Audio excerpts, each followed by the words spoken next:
Hey everybody, I'm Bat Tracy, back again for Would You Spend a Day with Tim Allen WYSADWTA, doing another movie.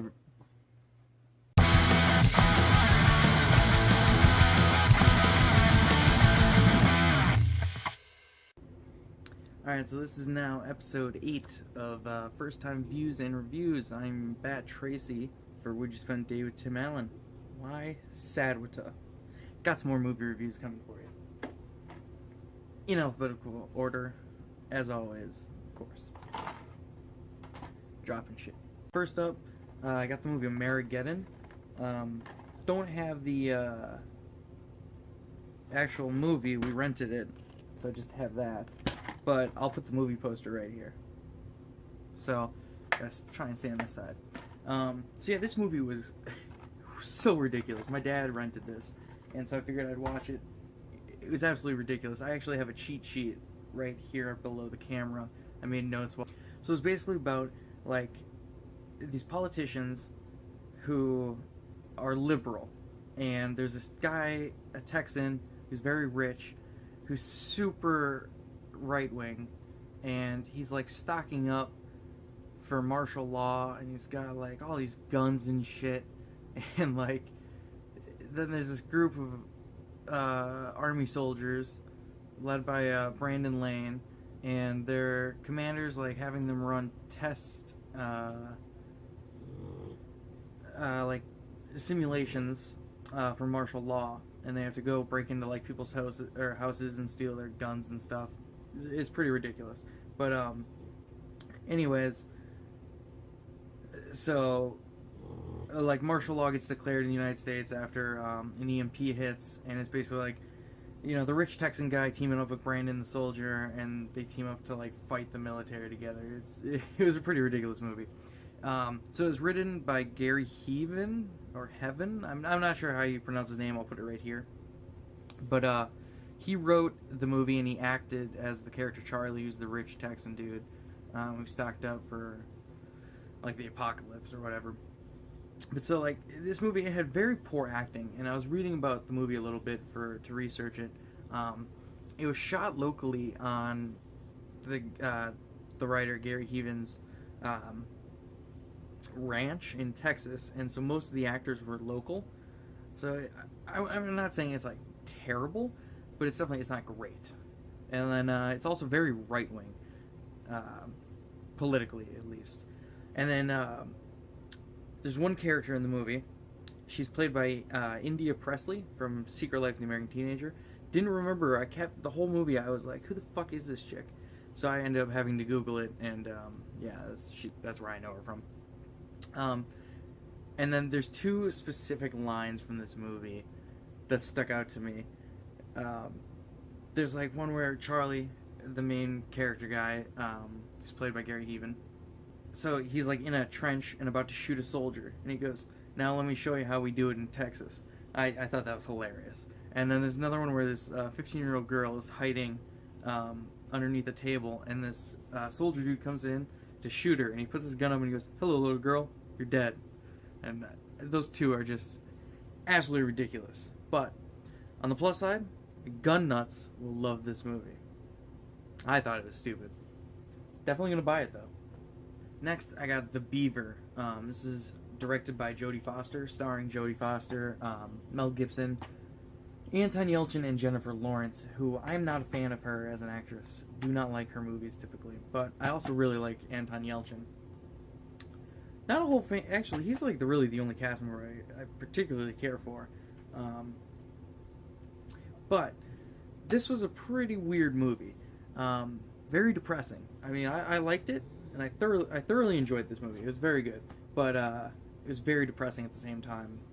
So basically, like, Mel Gibson plays a character named Walter, who he's very depressed. He's an alcoholic, and his marriage is falling apart. His kids hate him, and so basically he goes to commit suicide, but he fails a couple times, and then he finds a pet beaver, not a pet beaver, like a beaver puppet, a hand puppet, in the dumpster. And so he basically puts that on and starts talking through the beaver. And it's pretty funny because he uses his actual accent, his Australian accent, while he talks as the beaver.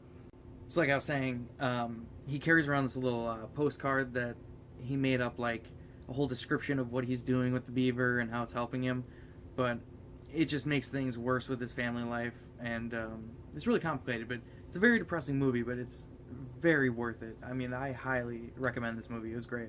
Loved it. This next one I just watched the other night, and I'm so excited to talk about this one because it is absolutely terrible. It's probably the worst movie I've ever seen. This is Chihuahua the movie. We've had this on DVD for a while, and I finally got around to watching it. And it's the absolute shits. It's horrible. So basically, alright, let me just start over. I gotta calm myself. Just laughing thinking about it. Alright, so basically it's about this mean boss whose name is Sandra. I had to look at that. So Sandra's like a really mean boss to her assistant Jeannie. And Jeannie has this pet Chihuahua who's training to be a therapy dog at a hospital. Okay, so the boss is super mean to Jeannie, and she's mean to the dog. She hates the dog. So then all of a sudden this chick from Sandra's past comes back, and she's like, "Oh, Sandra, you used to be a happy kid, and now you're all mean." And Sandra's like, "Oh, yeah, that's what happens." And so she gets turned into Jeannie's Chihuahua by the chick from her past. Like, she rubs a rock, turns into the dog, and so then she's a dog. She's the Chihuahua. And specifically, there's one scene right after she becomes a Chihuahua. They bring the dog home, and Jeannie, the mom, and the assistant, she's played by Renee Pizzata. She's sitting there having breakfast with her son and daughter, and the son asks the mom, "Why is your boss so mean?" And the mom replies that she's mean because her parents got divorced at a young age, and the daughter screams, "My dad died in Iraq, and I'm not mean to everybody." The mom frowns, then she gets real happy and goes, "I'm so happy I have nice kids." It's absolutely fucking ridiculous. Such a dumb movie. Oh my god. But then so basically Sandra, her human form, is in the hospital in a coma, and she has like so many hours to get back into her body, but she has to like learn how to be a dog first. It's absolutely ridiculous, absolutely stupid. Do not recommend this to anybody. It's it's the worst movie I've ever seen. Here's the synopsis if you want to read that. I'm trying to get it to focus. Couldn't get to focus, but... And then also on the back it says, "A must-see for fans of Beverly Hills Chihuahua and Big." I'm assuming the Tom Hanks Big. This is nothing like either of those movies. It's a little bit like Beverly Hills Chihuahua, but not at all. Because Beverly Hills Chihuahua, I saw that movie in theaters and I quite enjoyed it. And this movie, I didn't enjoy at all. It was terrible. But, regardless of the fact of how terrible this was, I went on Amazon like 10 minutes after watching this and happened to stumble across Chihuahua 2. There's a sequel. Stay tuned in the next episode of First Time Views and Reviews for Chihuahua 2. Alright, these next two movies I have seen before, but I haven't seen these since I would say I was under 10 years old. I'm currently 22, so it's like over a decade ago is how long since I've seen these two films. So this totally counts. But first one I got is Don't Tell Mom the Babysitter's Dead. Just bought this one. Haven't seen this for years and years. Like I said, it's been over a decade. We used to have this on VHS way back in the day. Don't know whatever happened to it, but I remember loving this movie. I remember loving it, and I just watched it last night, and I don't think it holds up. I don't think it holds up. If you haven't seen it, it's like, so the mom, there's 5 kids and a single mom, and she is going on vacation with her new boyfriend, or maybe fiance or something, I'm not sure. But she's going on vacation to Australia for like 2 months or 3 months or something, and so she hires a babysitter, this like 90-year-old woman, Mrs. Durak, and she's super mean to the kids, and they're not going to put up with their shit anymore, so they're going to revolt. Then eventually, she dies. She dies. It's not even a spoiler. It's in the title. She dies. The babysitter dies, guys. Listen. everybody's gonna be commenting down, like, spoiler alert, like, they're gonna be calling me an asshole. I'm gonna get all this hate. Probably gonna have to leave YouTube.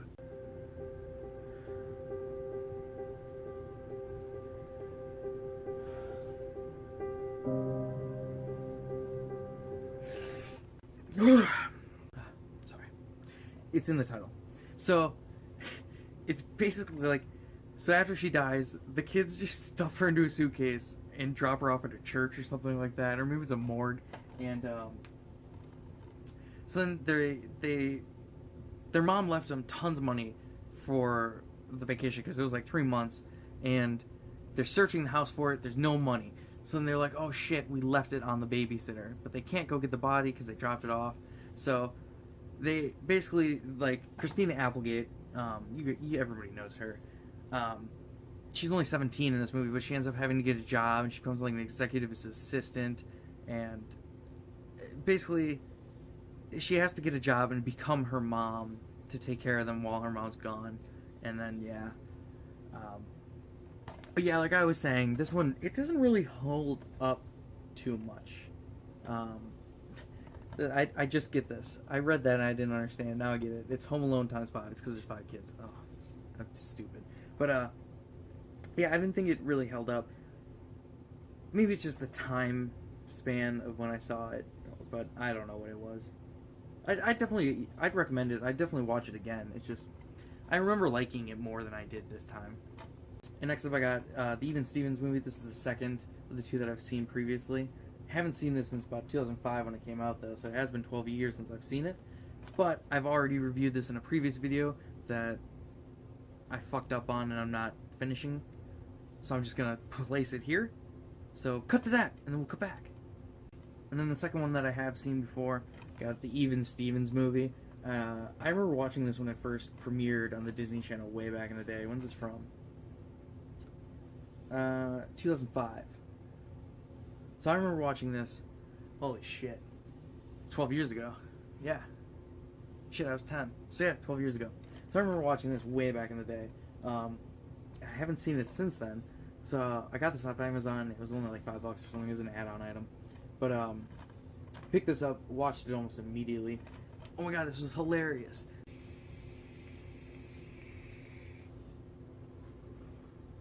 Oh. You guys are back already. Sorry. I thought the cut would be longer. Silly me. So next up we got Hamlet 2. And this one was absolutely fucking hilarious. Sorry. This one was absolutely fucking hilarious. Loved it so much. I remember seeing this on the trailer for this, at least, probably way back when towards it came out, 2008 or 2009, something around there. I remember seeing the trailer for it, and I always wanted to see it, but I never got the chance to, and then I finally picked up on DVD a couple weeks ago. Got this now, watched it. Oh my god, was this fucking hilarious. Steve Coogan's in this with Catherine Keener, David Arquette, and Elizabeth Shue, who plays herself. And Steve Coogan's the main guy. He's a teacher called Dana Marsh's.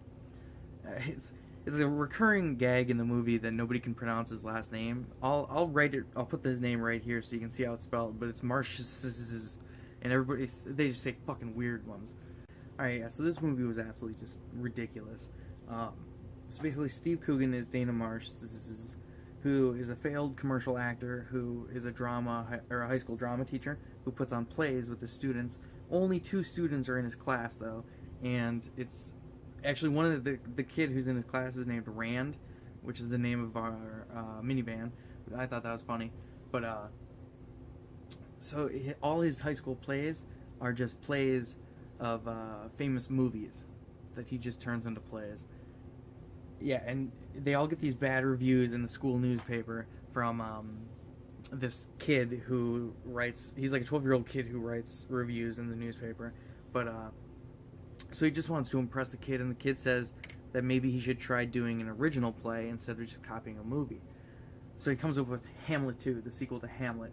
Basically, so the school finds out that his play is pretty controversial and offensive, so they try to shut it down. All the students, he gets a whole group of students that come in for drama, and he gets them all really excited to do this play. So they basically have to like do this play outside of the school, and like cops try and shut it down. And I mean, this movie was absolutely hilarious. It was fantastic, so funny.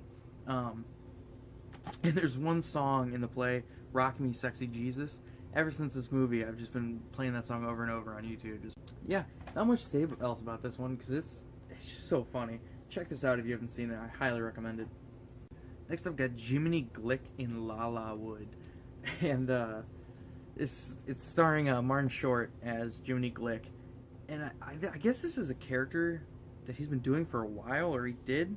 This movie came out in 2005, but I'd never even heard of it before we bought it. Lex had heard of it, but he'd never seen it. And also, if you notice, there's no disc in here.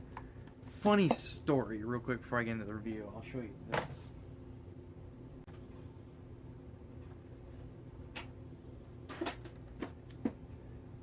So Jiminy Glick, I was watching this on my PlayStation 3, and the disc got stuck. So I was unscrewing it to get the disc out. As you can see, I have this loose. But then it happened to fall off the table, and it broke a little bit. So yeah, it's just a little busted. Just can't get the disc out at all. But I can still put HDMI cord and everything. So it still works fine. I just can't put a disc in. That's a real bummer, you know?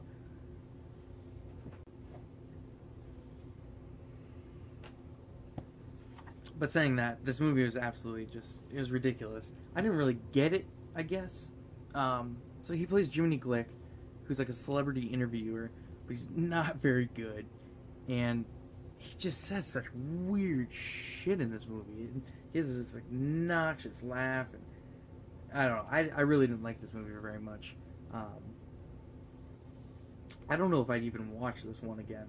I didn't care for it, but I just didn't get it, I guess. I don't know. I don't have much to say about this one. I didn't like it. Alright, this next one is Jimmy Neutron Boy Genius. I actually watched this not too long ago, but a couple nights ago. It's from 2001, and I probably haven't seen it since 2001. Because I remember getting this. I checked this out on VHS back in the day, I think. Like from a video store. I'm not sure. Don't quote me on that. But I think so. But, yes, I haven't seen this since then. I remember watching the show, but never watched the movie again. And I tell you, I watched this. Didn't like it. Didn't hold up to me. I don't know. I don't know what it was. But I was watching it and I was like, I didn't remember any of it. I remember Sheen and Carl. Carl's really into llamas. Sheen's into the superhero. King Lord or whatever. Not sure what it is. Don't know. I don't know. But, yeah, I don't know. I didn't care for this very much. I don't know. Something I didn't like. Next up, got Kiss Kiss Bang Bang with Robert Downey Jr. and Val Kilmer. And this was directed by Shane Black, who directed Iron Man 3, which also stars Robert Downey Jr. So that's pretty cool. Yeah. So this movie, I really don't even know how to describe the plot of it. So here, I'll let the movie do it itself. Dun, dun, dun.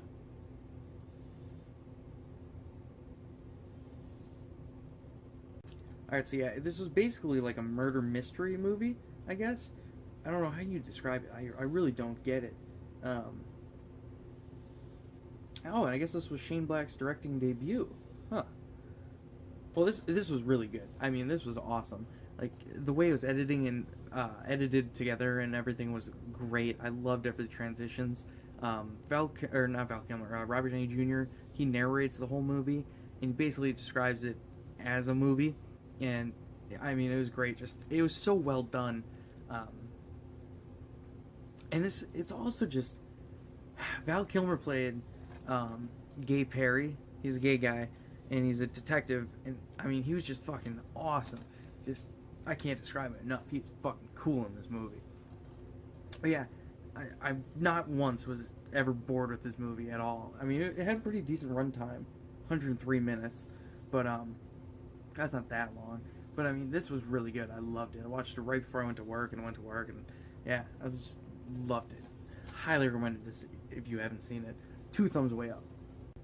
Alright, next up got Kong Skull Island. This is the newest King Kong movie. It's part of the new Universal Monsterverse, or maybe it's not Universal, it's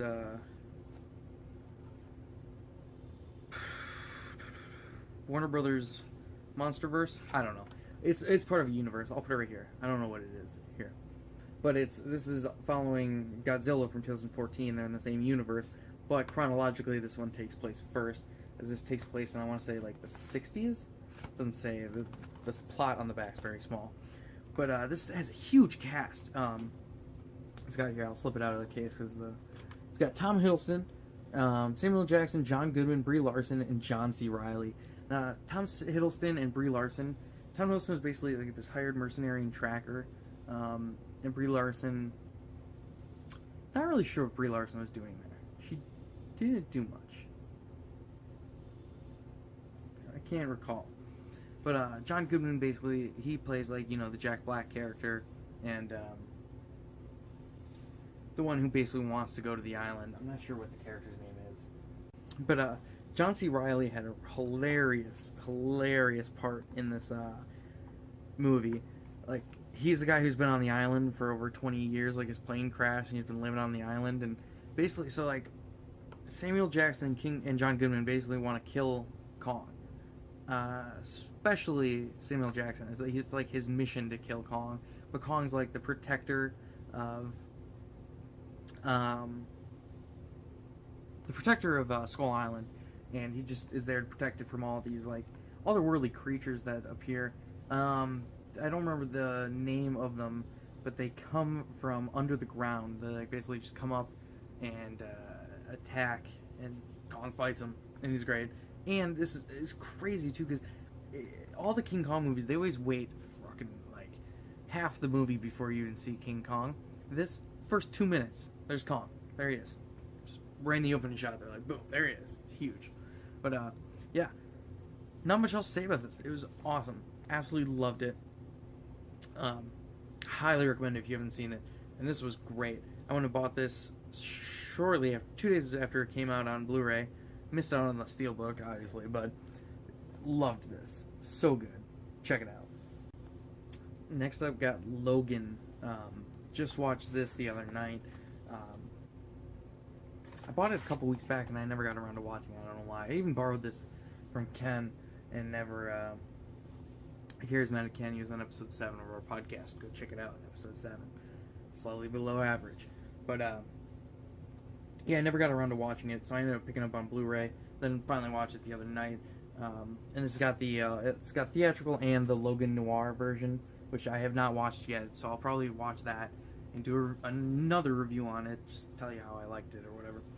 But this one was so well done. It's directed by James Mangold.